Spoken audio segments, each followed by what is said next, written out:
let's hit the field. It is Wednesday, May 7th, and the Yankees were capping off a 3-game series against the San Diego Padres and finishing off a homestand before they head out west to Sacramento. Max Fried trying to remain unbeaten. My recap, your reactions coming up next. This is Pinstripe Territory. Just wanted to talk, that's all. All right. Welcome back, everybody. Welcome back. And congrats to all of the Knicks fans out there. Knicks up 2-0 in their series against the Celtics. And the Yankees win in a walk-off. You know, a game like that and an ending like that can really turn around the vibes on a team, right? I really believe that chemistry and energy and things like that, they're real, and they impact the game, they impact the club. And you had a couple of comebacks tonight on a night where the opposing pitcher, Dylan Cease, had some of the best stuff I've ever witnessed. And we'll talk more about him, but took a no-hitter into the 7th inning, was completely dominating, and Bellinger went deep, Trent Grisham went deep, Yankees bullpen blew it with Ian Hamilton, and then Devin Williams steps up in extra innings and pitches a scoreless inning, and he gets the win. He gets the win after a complete meltdown on Friday night and a heartbreaking loss. The Yankees have managed to win the next 2 games and take the series. We got a lot of chat coming in here. This one from Ian. He says, great game, great series. I have to tip my cap to the Padres on this one. Here's hoping this is the start of something good for Devin. Yeah, that's the other point I wanted to get to. Devin Williams needed an outing like that. He needed a big performance that led to a win. So maybe that gets him going. The 610 Stig says, huge. 100% agree. Now, bullpen did struggle again. So that's kind of like, the fly in the ointment. But honestly, I didn't expect the Yankees to do as much damage against the Padres bullpen as they did in this series. The Padres had surrendered basically one lead with their bullpen all season, and then the Yankees got them twice in 2 days. So hell of a job by your New York Yankees. Hey, call into the voicemail show. We don't have as many voicemails tonight because a lot of them were calls about, hey, why are we bringing Devin Williams in? It was pretty much, I got like 10 calls like that, but he ended up pitching well, so I didn't want to embarrass anybody. But call into the voicemail show. We're going to do a voicemail tomorrow afternoon to preview the Sacramento A's series. Actually, they're not even the Sacramento A's. They're just the A's. DM with the super chat. So Yankees will be playing Major League Baseball in a minor league ballpark. All right, let's get to the recap. Let's get it going. Oh, I forgot to update the score. 4-3. I'll update the score right now. The walk-off win by J.C. Escar. I mentioned a few days ago that the Yankees needed a walk-off homer, and I mentioned J.C. Escarra as being like, the perfect guy to get it done.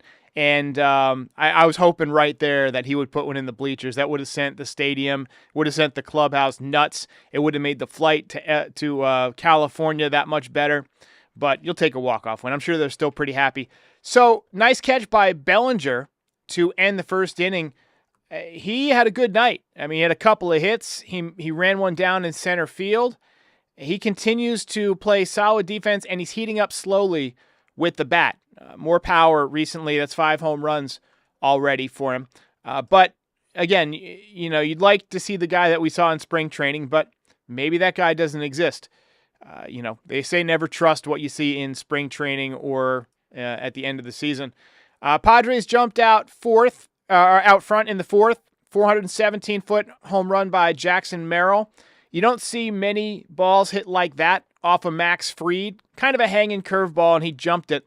And then Judge dropped a fly ball in the 5th inning, and I had flashbacks of the World Series. Our defense.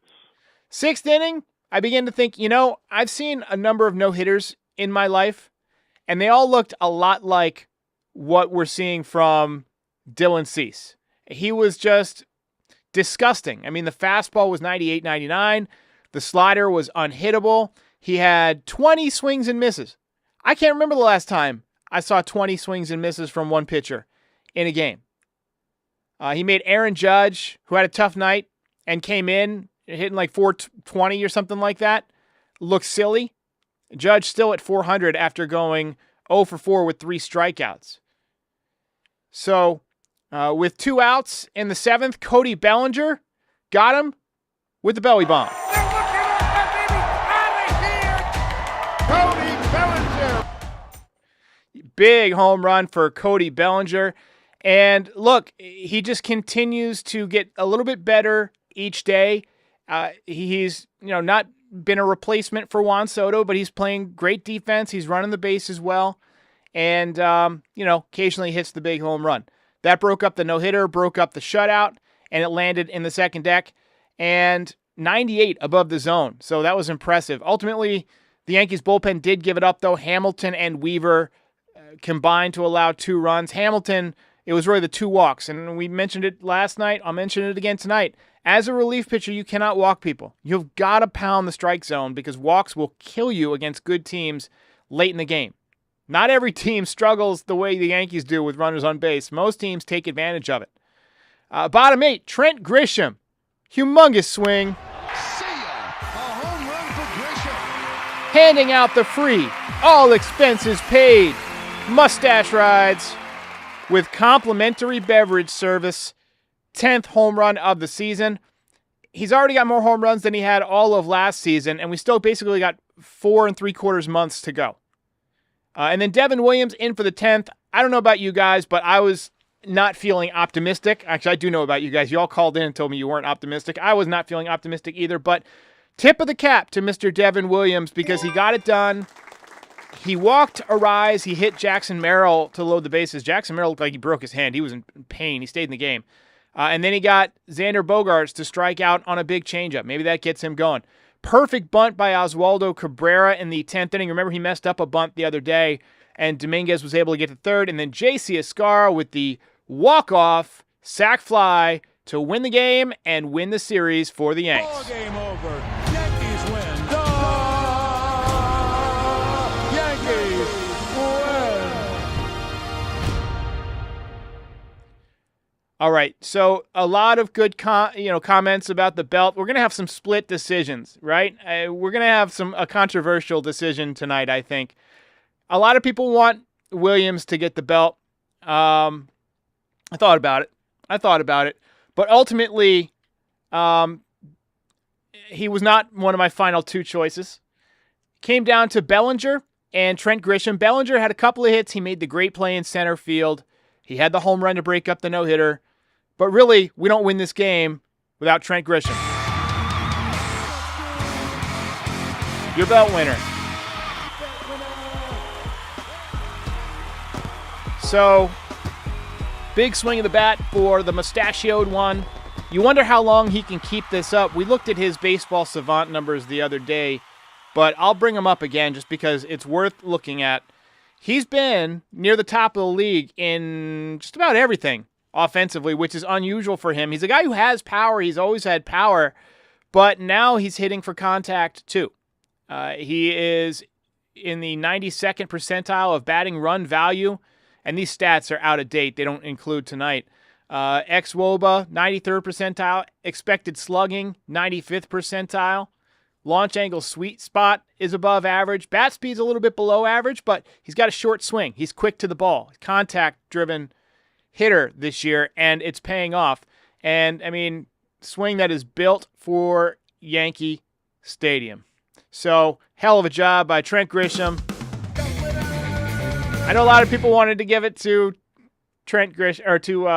Bellinger and to Devin Williams, but just a reminder, it means absolutely nothing in the grand scheme of things.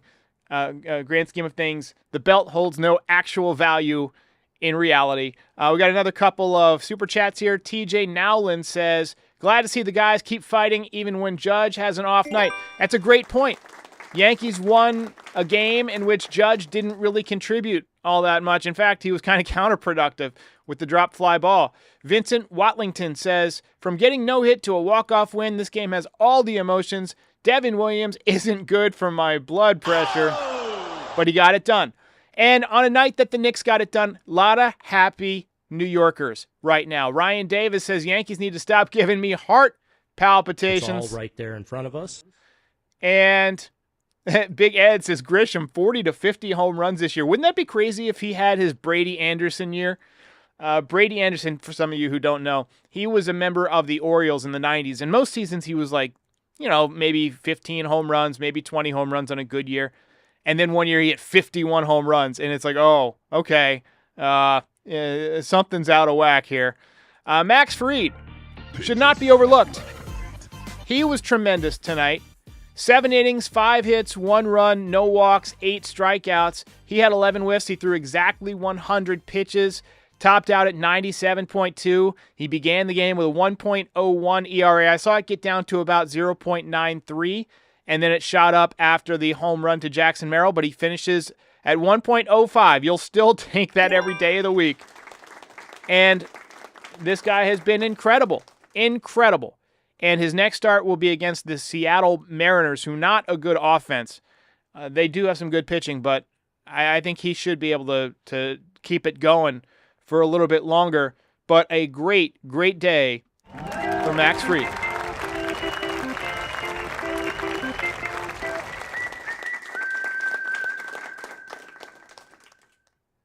Dante Lozada says, Weaver has looked a little off since Cleveland. I mean, every pitcher goes through ups and downs. People who watched Mariano Rivera would know that even he would have an off week once in a while. And statistically, he's about due. I mean, this is a guy who had like a 2.8 ERA or something last year. I mean, he's going to give up runs. He's mostly a fastball pitcher, so it's going to happen. Bronx Kid says, sorry, but go Knicks. Nothing to be sorry about. Be happy with what you're happy about. David DeJesus says, what a game. Nice W. Congrats to my bro at Bebo. Seeing promoted to sergeant. Wow, what a day. And congratulations to Bebo. Maurizio says, Mariners offense has been good this year. I did not know that. Last I checked, they weren't doing that great. But I'll give that another look. If I got that wrong, that's my bad. So let's review the series. This was a great series overall. Game 1, the Yankees really should have won. They really could have swept this series from the Padres. And that tells you just how good this team is capable of playing. But obviously the meltdown in Game 1 was difficult. Carlos Rodon was really good again. He's had 4 starts now in a row that were tremendous. 0.70 ERA over that span. He's pitching with more confidence. He's pitching with a much better pitch mix. And most importantly, he's been keeping the ball in the ballpark. How about that? Time to stop throwing these fucking meatballs. Next start's going to be in Sacramento, which should be a winnable game for him. Judge went deep again yesterday. Wells had the grand slam. He had 5 RBIs yesterday. The power numbers at large for the Yankees have ticked down a little bit, but still leading the major leagues in home runs.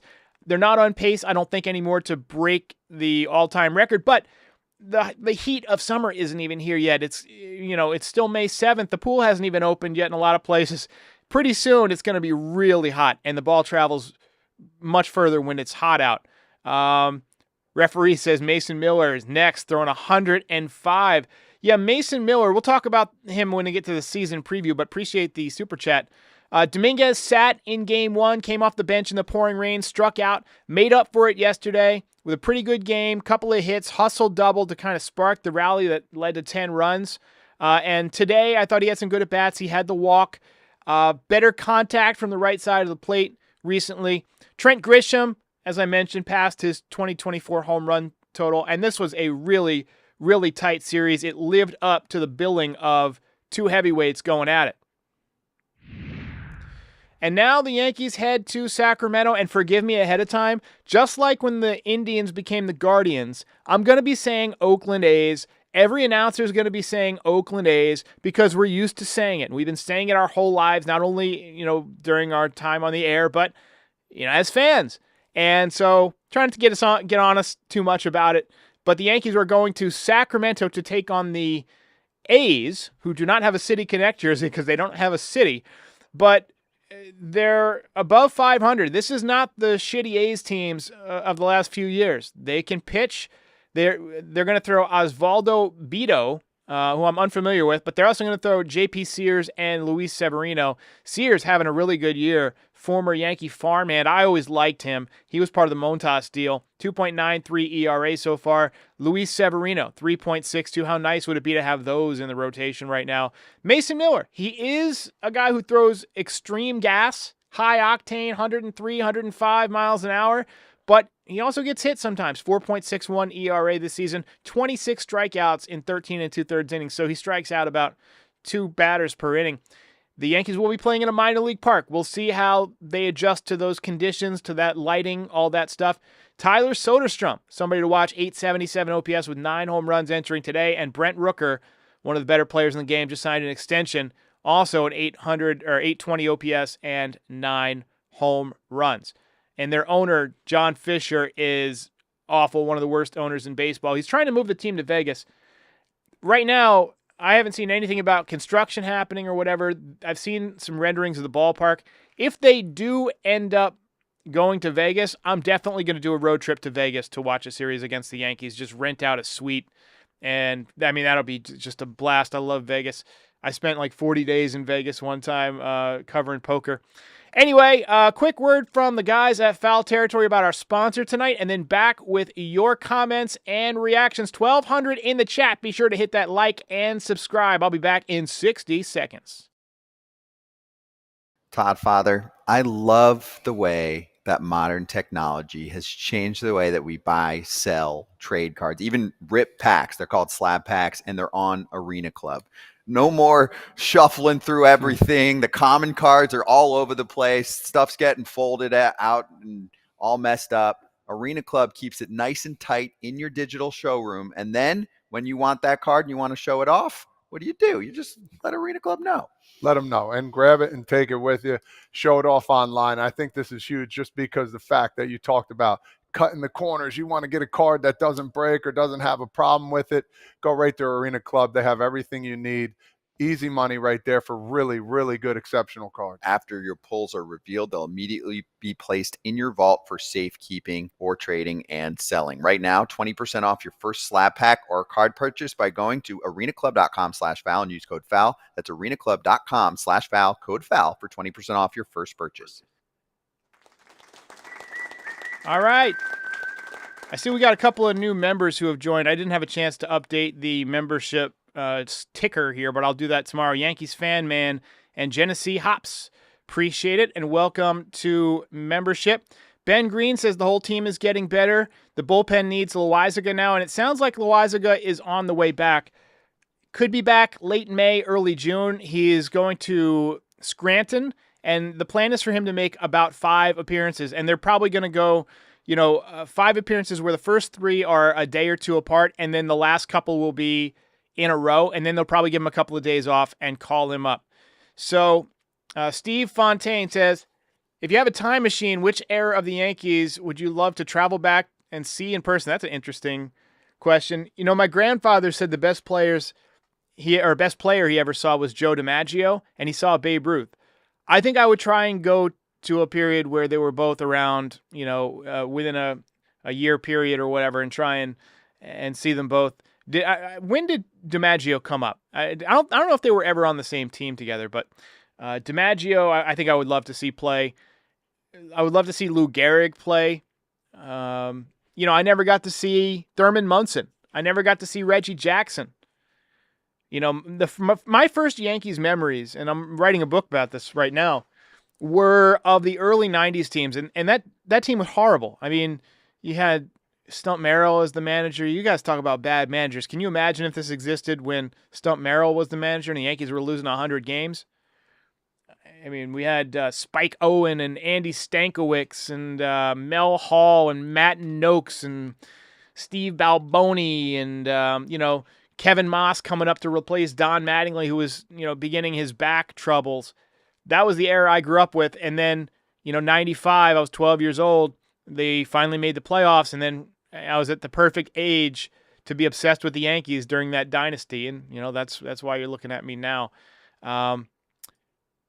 1936 for DiMaggio. So he played with Gehrig, but he didn't play with Ruth. So that's, But right around that time, I would love to have seen both of those guys. And you're looking at the swing from Gehrig. I mean, they say he used to hit it by outfielders like they were infielders. I've seen a few guys do that. Robinson Cano used to do that. Giancarlo Stanton, when he hits it well, does that. Ben Rice has done that a few times. Itchy Nuts, great name, says, best moment ever was Bucky effing Dent. I wish I could have seen that. I did see Aaron effing Boone. Someone suggested a Amazon Prime documentary called Game 7, which is about the Yankees versus Red Sox in 2003, that I'm going to have to check out. I was going to watch it the other night. I was sitting by the fire, and I realized that I didn't have my Amazon password set up on my phone. So I have this device. Let me show you. So this not sponsored, but I like to sit by the fire and wear these things. They're like VR glasses. You hook them up to your phone, and you can watch, movies and stuff like that. It doesn't work with MLB at bat yet. I don't know why. I guess they view it as screen recording or whatever, but it's not. I didn't have Amazon Prime on my phone, so I was going to watch it, but I couldn't. I ended up watching a 30 for 30 called June 17th, 1994, which is really, really good, but can't recommend these glasses enough. They're called the X-Real ones. Basically, you put them on, you plug them into your phone, and it creates a feeling like there's a movie theater in front of you, but very, very dope. But anyway, Gavin the Goat says that strikeout has the chance to push Devin over the hump. I hope so. Aaron Boone said he was close to putting it back together. Maybe that's the one that gets him going. Maybe. We'll see. Over 1,000 people in the chat. Go ahead and hit that like and subscribe. And reminder to check out our store, nydesigns.shop. While we take some comments, I'll go ahead and pull it up so we can look at some stuff. But Pasha Noble says, I watched it today, gave me goosebumps. I hate the Red Sox. I watched the one called The Comeback. We got some Aaron Judge stuff, which was on Netflix. This is another one that I like. This is a new design up here. It's doing well. We also got it in hoodie form, by the way. For those of you who are listening, all these on nydesigns.shop. Anyway, yeah, I'm going to have to check it out. Maybe I'll check it out tonight. I'm amped after a win. I told you guys I don't sleep well after losses. I also don't sleep well after great wins because I'm amped up and wired. But, hey, you'll take it. You'll take it. One more time. Ball game over. Yankees win. Yankees win. Lou Godbar says he became a fan at 7 years old watching Reggie launch 3 homers in Game 6 against the Dodgers. So my dad tells me a story all this time about how he was working at the phone company, and I'm sure some of you heard this story before. I've told it on the podcast. He was working at the phone company, and he was on the night shift, and he had the door open because he wanted to listen to the game on the radio, and the radio wouldn't get a signal inside of the phone building, no TVs or anything like that, and a cow wandered into the building from across the street while he was listening to the game, and he had to pile chairs up to the top of the doorway to keep the cow from coming back in. But anyway, go ahead and hit that like. We're over 200. We want to get to the 400, 500, something like that, and subscribe. One more final chat here. Referee says, Derek, when are we making the pinstripe decals? So that's the thing. All my stuff you might notice is Yankees related. I own the YouTube channel and the audio channel, but I don't own the logo for Pinstripe Territory. That belongs to Foul Territory, so I can't sell that. They own that. If they start selling it, great. But all the other stuff is just more lifestyle Yankees fan type stuff that I sell. So if you want, Pinstripe Territory logos or whatever, you got to go through Foul Territory, and I think they're working on it, but I'm not sure when it's going to be up. But anyway, I will catch you guys tomorrow. Call into the voicemail. We're going to do a show probably, I'd say, 4:30, something like that. I'll catch you then. Hey, while I've got you here, be sure to like the video and subscribe to the channel. Pinstripe Territory is the official Yankees podcast of the Foul Territory Network. We are home to the #1 most watched MLB postgame show on YouTube since 2021. We're here after every Yankees game and for reactions to all the best news and rumors during the offseason. Be a part of the show by calling into the voicemail 718-899-1068. Try to keep it clean for me. And if you ever miss us on YouTube, be sure and subscribe on all your favorite podcast platforms. Go ahead and rate us 5 stars. It'll help other people find the show. Thanks for watching. See ya.